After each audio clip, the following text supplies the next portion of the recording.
All right, so I wanted to put together a video to help people that are looking for e-bikes. I wanted to put my 3.5 years experience of commuting back and forth to work to use to help you and hopefully find this interesting. So let's get started.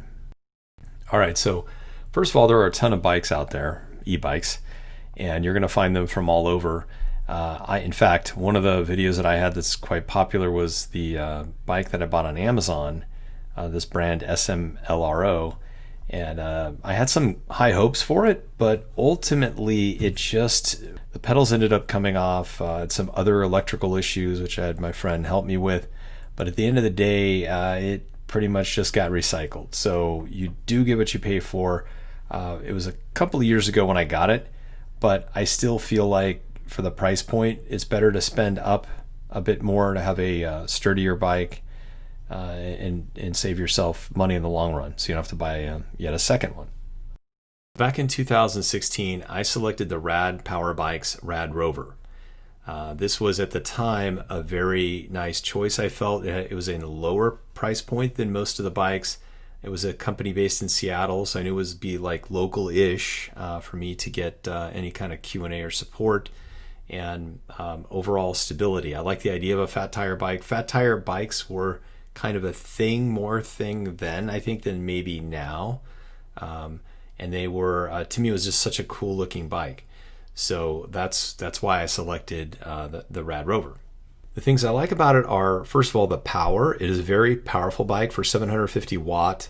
And being a heavy bike, you wouldn't necessarily think you would take off. It definitely does. And you have a lot of sense of strength. So even going up hills, both on road and off, it's very powerful.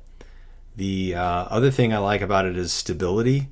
Because you've got that fat tire and you've got the speed of the motor, when you start going at kind of the top end, it's a very well balanced bike, and so definitely has a sense of confidence when you're on it, which I think is important. You want to feel like you're on a very stable bike, especially when you're going the faster speeds. And if you haven't seen it, here is one of many off-roads that I did on the Rad.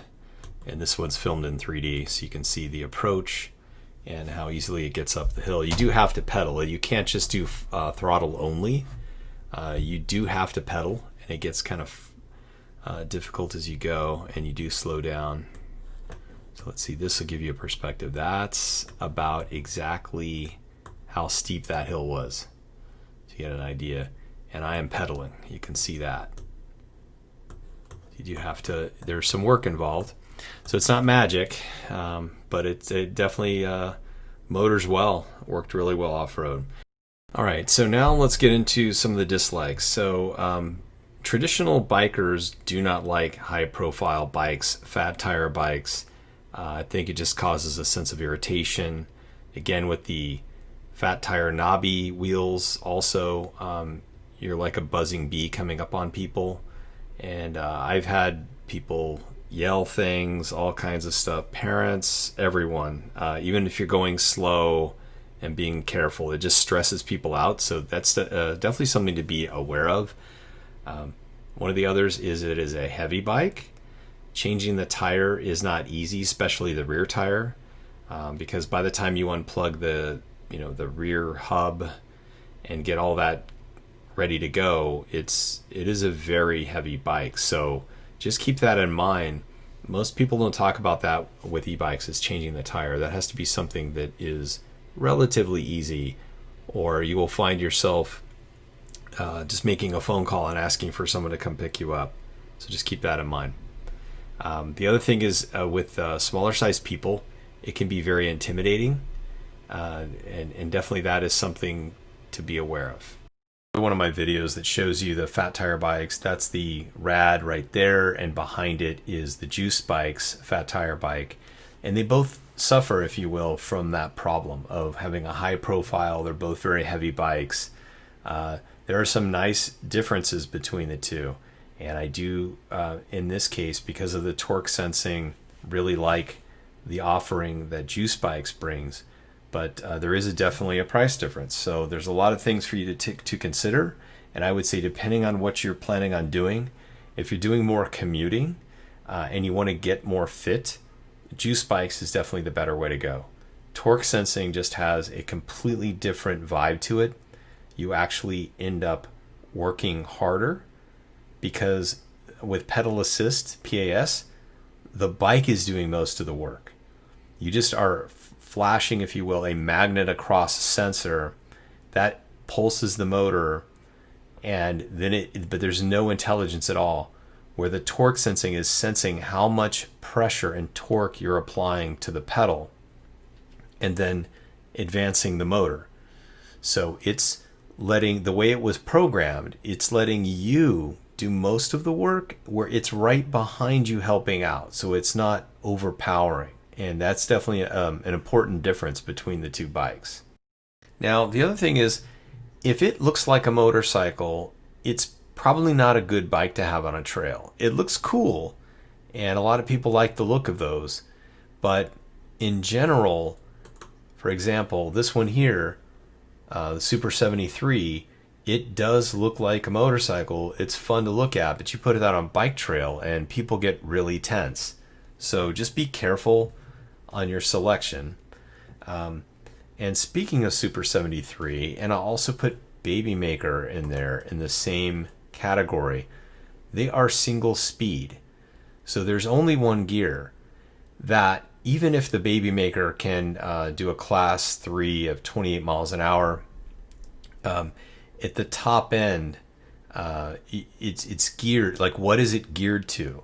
And if you watch on, there's a couple of people have done reviews on the low end setting of this bike, it's very difficult to kind of get it started.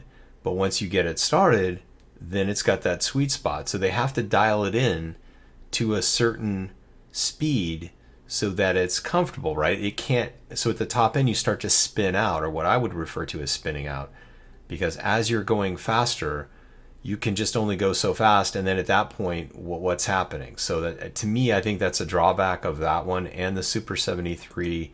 That's something that I also experienced with a single gear, and I don't know why they don't add more gearing so that at least you don't have that sensation of spinning out. It's a fun bike, and I really like the quality and the design, but that is something that I always struggled with on both of those. Well, this bike I've tried. The Baby Maker I have not, but I did see a review. And anything with a single gear, just be really careful of if you're getting it as an e-bike, because you'll run into that same challenge. Yes, the other one is a class 3. So a class 3 goes up to 28 miles per hour. That's a lot of fun. If you want to commute and have the kind of a fast experience, 28 miles an hour is very nice. I would just say get yourself a really good, strong helmet. It was a little disconcerting a few times when I came close to either hitting a sign or something, and that did flash through my mind, that wow, if I eat it going 28 miles an hour on this thing, I'm gonna feel it. It's definitely something to be careful. But if you're doing a lot of commuting, that starts to get mundane after a while, and it is nice to have that speed. And then when it comes to batteries on the bikes, don't get too caught up into that. Just make sure you can do a full circuit to and from work. It is nice to have a little bit of extra power sometimes if you have to run errands during lunch or at home, but you can also bring a charger with you, right? I know some people are like, oh, I'll buy multiple battery packs, but that to me isn't really practical. And the battery pack's one of the most expensive items on the bike. So I think it's smarter to just get a charger, and then you can charge it at work. So, but look into that. The last item is with the computer. A lot of these bikes have computers. I find that they're fun to look at for the first week, but after a while, you just get on it and go. You don't sit there and stare at how fast you're going or how many watts you're outputting or whatever the algorithm is on the screen. It's just more for show, and I think it just makes it look ugly. In fact, with the next e-bike I get, it will not have anything related to that. I don't really care to know how fast I'm going. I just want a very clean bike. So this is probably my next e-bike, the Luna Stealth, and I love it because in fact it is stealthy. You cannot tell this is an e-bike. You can put this on the trail, no one is going to know, unless they really know about the bike itself. So I just love the clean lines. And for commuting, this is all you need. I don't like to have a bunch of stuff on there. I don't need a bunch of water bottles, a bunch of holders. It's super clean. I don't need fenders. It doesn't rain a lot in California. And trust me, even if you have fenders, you're going to get wet in the rain or when there's puddles. It just is going to happen. So now the other thing that's really, really interesting about this, it has a single gear in the back, but it's actually, there's an internal geared hub, which is 3 gears. So that's it. I hope you found this helpful. There are a bunch of videos that I've done commuting. Like I said, 3.5 years ago, you can get through a lot of these. Some are in 3D, 360, if you will, rather, and some are not. But take a look. Hopefully you're able to get a better perspective of your purchase and what you decide. Leave comment below if you have any specific questions that I didn't cover. But it's a lot of fun. It's worth doing. You can get exercise out of these bikes, especially this cross current. That's one of my faves. So good luck to you, and everybody stay safe. We'll talk to you later. See you. Bye.